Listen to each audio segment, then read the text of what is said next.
afternoon, everyone. Welcome to beautiful Gulfstream Park. Ron Nicoletti along with Katie Stazak. And Katie, big news today at Gulfstream Park. You know, we got the Rainbow Six. We have $5.9 million in a carryover. But we're going to have a mandatory payout on May 26th, Memorial Day. So if it's not hit before then, everything is given away on that day. So if you have 6 out of 6, 5 out of 6, and there's no pool taken out, it's the whole amount. Could be close to $10-20 million. That is an unbelievable payout. So that is the day to play. If you're going to risk it and wait until then, you have to play on May 26th. It's going to be a big payout regardless.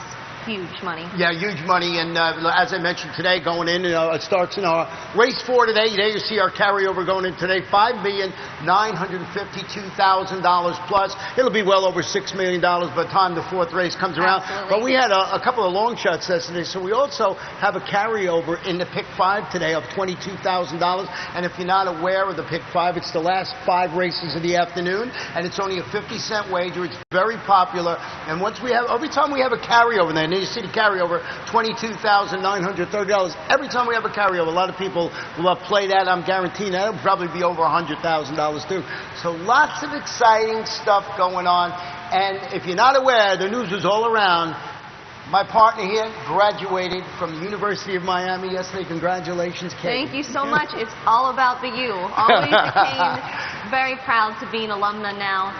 Really nice day yesterday. Thank you so much. That's a great accomplishment. So with all that taken care of now, we're ready to look at the Saturday card. We hope we can give you some useful information. Our first race on the card today is a 6-furlong sprint. It's a claimer, 3-year-olds and up. And the claiming price, $6,250. And those scratches in the first race. And Katie, how did you see it? I went with the 7-point Rocky Home for trainer Jose Garofalo. He's been in the money in his last 3 starts, most recently running second, going 6 furlongs on a good Gulfstream Park surface here on April 19th. He broke his maiden running for a larger tag, so I think this is a good spot for him. I agree with you with the number 7 Rocky Point Home, but I also used the number 1 in here, and that's a Rancho. This one is hoping to turn the tables on Rocky Point Home after that ground-saving trip last time out. Produced a 3rd place finish behind him. I like the jockey Elvis Trujillo, of course, so you don't lose anything. So we're in agreement. We also have the 3 on the board there. And anything else in the first before we flip the page? I also threw in the 6 Genteel Citizen. He's a former $60,000 purchase. He's taken a step down in class, and I think you could get a nice price, a good value on him. Yeah, what is he on the morning line? Let's check it out. He is 12 to 1. 12 to 1, that's pretty good. So, all right, our second race of the afternoon, as we turn the page, is our first turf race of the afternoon. And I forgot to mention at the top of the show, the Main Track Fast Turf Course Firm. It's a beautiful day in South Florida. As Katie and I were walking over, we spotted 1 cloud. That was it. One little cloud didn't mean anything. Not a rain cloud, just 1 cloud. So it's a clear day here at Gulfstream Park. And as I mentioned, the second race, 1 mile and 1/16 on the turf. It's a starter allowance for 3-year-olds and up. And we do have 1 scratch in here of the number 4 horse, Champagne Chic, out of the second race. And how'd you see it, Grad? I went with the 8 Minecraft, who's making his second start off a bit of a layoff. Prior to that, he won 3 of 4 starts, including 2 at Gulfstream, 1 on the turf and 1 that came off the turf. And 2 of those wins here at Gulfstream, are 2 of the only 3 wins in his career, so he obviously likes it here. And they were at this distance that he's running on today. Well, I have an interesting thing happen to me with the 5-horse Rapacious. I was in here on Wednesday at Gulfstream Park, and I was handicapping this car, and I'm looking up, and I'm watching the races up at Belmont because, you know, Wednesday we don't run live here, and I'm looking, and who wins the race? A horse called McElroy. And McElroy wins for the 3rd consecutive time, and if you look at Rapacious, he was second to that repeat winner, McElroy, here on March 20th. He's hoping for a clean trip today. He had some trouble. Finished 6th against this caliber of competition. Going to put a line through that, go off that race back then, and sort of a hunch play. I'm looking up, and all of a sudden the horse I'm handicapping, a horse that he got beat by, is in the race right there. So I went with the number 5 Rapacious on top of my ticket, with number 8 Minecraft in there. And I know we both had the number 2 on here, Fear the Beard, and I didn't realize what the saying came from. Explain it. Well, if you're a San Francisco Giants fan, you are definitely going to want to play Fear the Beard today. The same comes from Brian Wilson, which if you Google his name, you will find the best beard out there. So a really fun play, great name. I think he may be a bit better on the dirt, but I threw him in today. Yeah, I threw him not for that reason, but I just thought he figured against he's making his South Bay Florida debut for trainer Dallas Keene. If you're not aware of Dallas Keene, he's out in the Texas area. He shipped a bunch of horses here. He's got about 12, 13 horses. Going to be saddling here all summer long. He's got some really nice statistics. Now he has to prove that these horses coming from Sam Houston or wherever in the Midwest can run with the horses here in South Florida, and that remains to be seen. We'll watch how his horses run over the next few days. We're going to go to the third race now. We're going back to the fast main track. This one, 1 mile and 16th. It's maiden, 3-year-olds up, maiden special weight conditions. Pretty nice race. I thought this was a nice race. I went with the 2, What's Up Big Guy, and I hope What's Up Big Guy can give jockey Edgar Prado a warm welcome back to the races. He was injured at Keeneland in a spill, unfortunate training accident several weeks ago, and he's making his return to riding today. So I think What's Up Big Guy has a solid chance. He's making his 3rd career start. He's a former $70,000 purchase.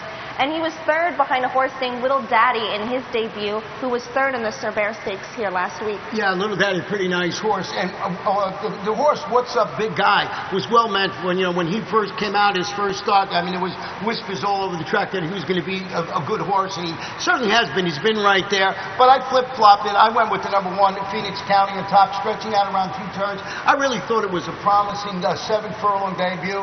He was pinched back at the start, and then he had to make this big 5-wide move. He rallied to finish 2nd. He was beaten ahead. George Weaver is the trainer. I respect everything he does. John Delgado handling that stretch out today. But I'm going to use an exacta boxing, and I see we both use the 7 Royal signature on our ticket. Yep. I think he seems to have found the right level of company now, this horse. I think this is a good fit for him. I threw him in. And I like Phoenix County, too, for the same reasons you said. Just lost by a head last time out. So. All right, we're going to take a short break, and when we come back, we're going to handicap the Rainbow Six with $5.9 million in the pool today. Wow. Starship Truffles is going to blitz him in the Grade 1 Princess Rooney. Judy the Beauty, 2nd best. And it is Moreno who's going to win it wire to wire here and strides under the line as a much the best winner of the Dwyer. Better Lucky would say it's his boss. Better Lucky to take it by head on the line. Horse of the Year Ghost Sapper, among the leaders by stakes winners again in 2013. Standing at Adena Springs.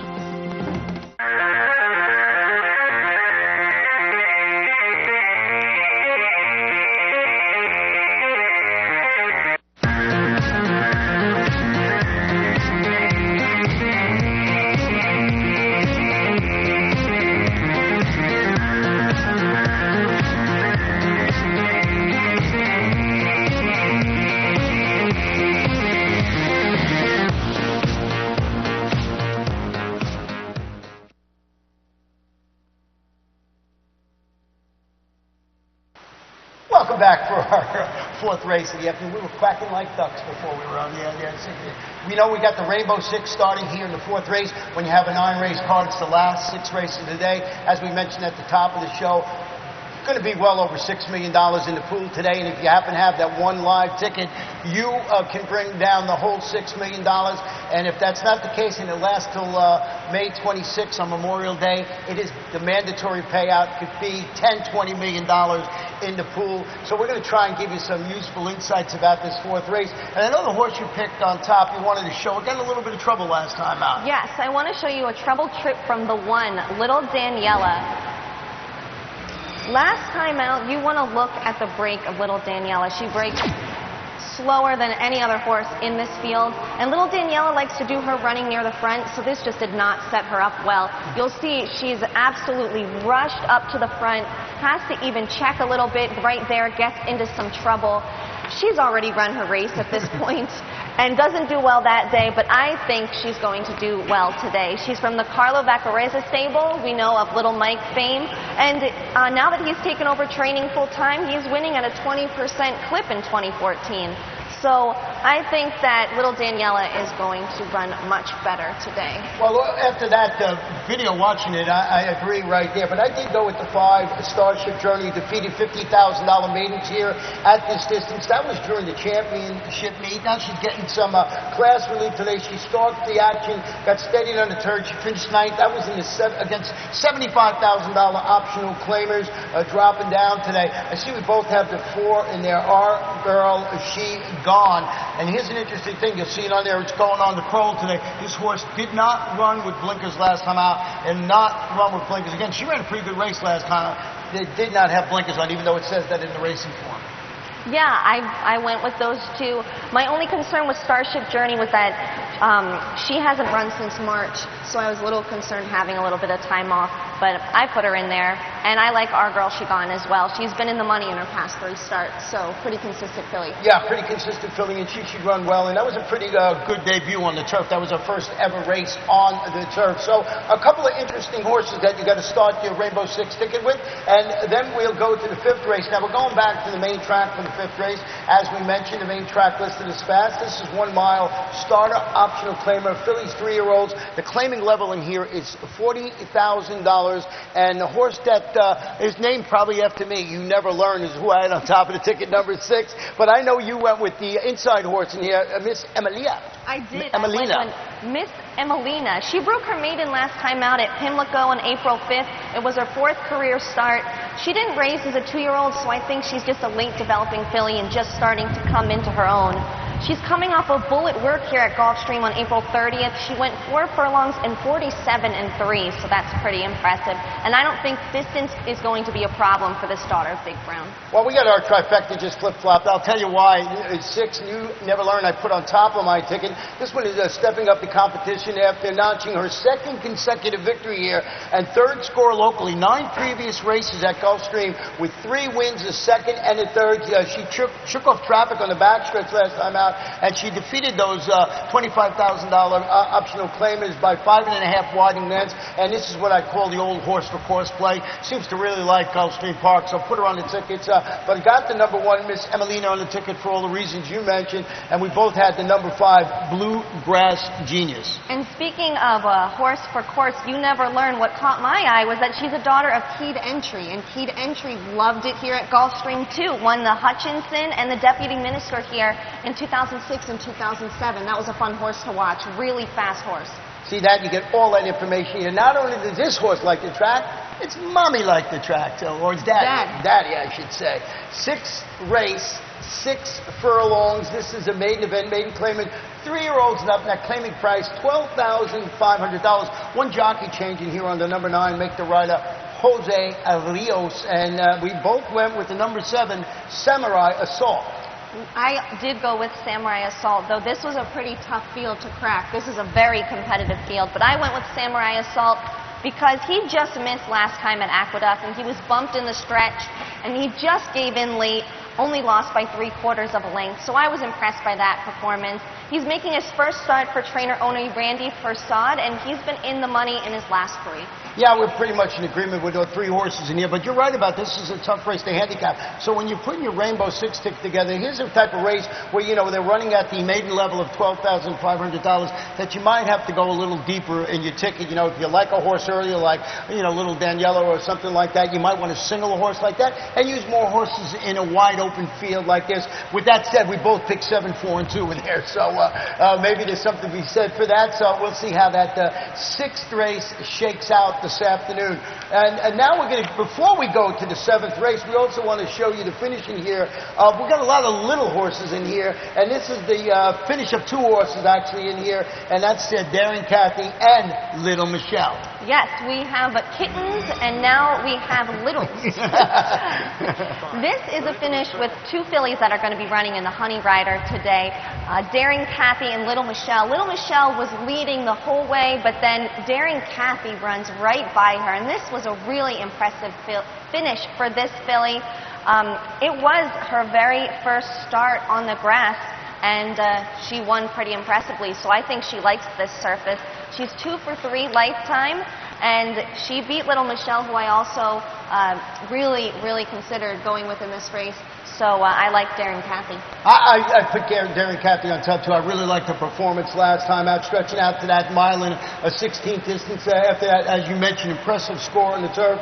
And when she used tactical speed, and that was a full field. So it was a really nice performance. Darren Cathy looks like the logical choice. Horse that I used on my ticket was the number 6, Holiday Magic. This one's making a career turf debut, fresh off her come from off the pace score. That was in the 7-furlong sophomore fillies up at Tampa Bay. This is a daughter of Congrats, and that's the little bit of thing. You know, she's going to have enough pace in there to help her running style, but her breeding, turf breeding, leaves a little to be desired. But I just think this horse, if it translates its form to the turf, will get a perfect trip in here behind the speed in this race. Holiday Magic is a really nice filly, and the reason why I didn't go with her just because she is of that turf question. Right. I'm not sure how she's going to handle the surface, and that's why I threw in Cambiato, who I think is the most consistent turf filly in this field. She's earned more than $72,000. She's run and hit the board at this distance, won 2 starts back here, and is stakes placed. So I went with just the reliability of the turf surface. Well, we both had the one on top, but there again, we have some differences of opinion here. And on your Rainbow 6 ticket, you know, if you're in agreement with us, you might want to single Darren Cathy in there. You might want to definitely use Little Michelle somewhere on your ticket, too. So we'll see what happens in our 7th race of the afternoon. And before we get to our co-feature event of the afternoon, we want to show you a horse that's running against one of our favorite horses, or at least one of my favorite horses. That's Rebo Bobo. The horse I'm talking about, of course, is Dadzy's Lap. I feel bad for Dadzy's Lap because in his past 3 starts, he's had to face Happy My Way twice and Rebo Bobo. But I want to show you this start. This is 2 starts back in the Caixa Electronica Stakes. He's really gaining on Rebo Bobo, which we know what a nice horse Rebo Bobo is. And I think Dadzy's Lap is just ultra consistent, always shows up. And I went with him today. Yeah, I think this horse might have finally found the spot to cure that case of second-itis, as you mentioned. Second to hard-knocking Happy My Way twice. And, of course, Rebo Bobo, one of our favorite horses to ever 4 run runner-up finishes in a row. He's due. Yeah, he's due. That's what I'm saying. So maybe the second-itis is over. Then there's a horse in here, the number 6 horse that we both use, and this is the city of Weston. And that's where I come from, Weston. And I'll never forget the first time this horse ran at Gulfstream Park. Everybody said, "Oh, look, named after the city you're from." Did I bet it? No. Pays double digits. So next time the horse is going to run, I said, well, everybody said, "Oh, you got to bet it this time." Nah, I'm not going to bet it. Wins again, you know what I mean? So I gave up. Then it went up to Philadelphia Park, which is Parks now, on the synthetic surface up there, and won a grade 3 event. Of course, I didn't have it, so put it on the ticket, but this horse owes me some money. Yeah, I think you learned. He showed you. You learned your lesson. You better bet him now. Right. He's making his 2nd start of 2014. Prior to his April 5th start at Tampa Bay Downs, where he closed really well to be 2nd that day. He hadn't raced since December of last year, so he probably needed a race, and I think you're going to see a fitter horse today, and he is, like you mentioned, a grade 3 winner. Right. And number 3, Risk Factor, I see you didn't have on the ticket, is stretching out an additional half furlong after totally dominating 5 rivals in that race. It's $25,000 optional claimer. Who's riding this horse? Edgar Prado, Hall of Famer. So that performance last time out, if there's another one left in the tank with Edgar Prado up there, you know you're going to get a good ride. So I threw the number 3, Risk Factor, on my ticket. We're going to end the day with one of the hardest type races to handicap, I think, and that's 5 furlongs on the turf. These are maiden claimants, fillies and mares, 3-year-olds and up, $20,000 to tag. Scratch the number 11. It's over Johnny. And how did you see the nightcap? I went with the 9 Vegas Skeet, who's making her 3rd start. Only raced 3 times, very lightly raced, and she was 3rd last time out, so I think she's improving. Yeah, for the same reason. She looks like the logical choice in the nightcap. I also put in there number 6, Where's My Tail? This is from that high-profile Frank Calabrese, the owner barn. They really know how to get horses to run well. It has this daughter of Double Honor, training consistently for that career debut. Yes, 2 Bullet Works preparing for this debut, and she gets Kevin Krieger in the irons, who's winning at a 21% clip in 2014. Well, that's how Katie and I see Saturday's action here at Gulfstream Park. And as we mentioned, the big news out of Gulfstream Park, besides having over $6 million in the carryover today. If the Rainbow Six is not hit, we have 8 more cars after today. We will have a mandatory payout on Memorial Day here at Gulfstream Park, and it could be $10, $20 million in that pool. It's just an unbelievable sum of money to fathom. I mean, you look at the pick 5 carryover and you're like, oh, it's chump change. But then you look at it again and like, wow, that's $22,000. So a lot of really great betting options here. Yeah, and you know what? One major thing I forgot to tell you about that Rainbow Six, you can do this all for 20 cents. That's amazing. It's a 20-cent wager, so a natural progression to use a lot of horses. Well, once again, Katie, was fun. We will be back throughout the afternoon. I'll be back throughout the afternoon. Katie will be roaming around. She changes hats and becomes a writer after this today, and I'll be here between each and every race. I wear many hats and a graduation cap now. There you go. Good luck, everybody. Thanks.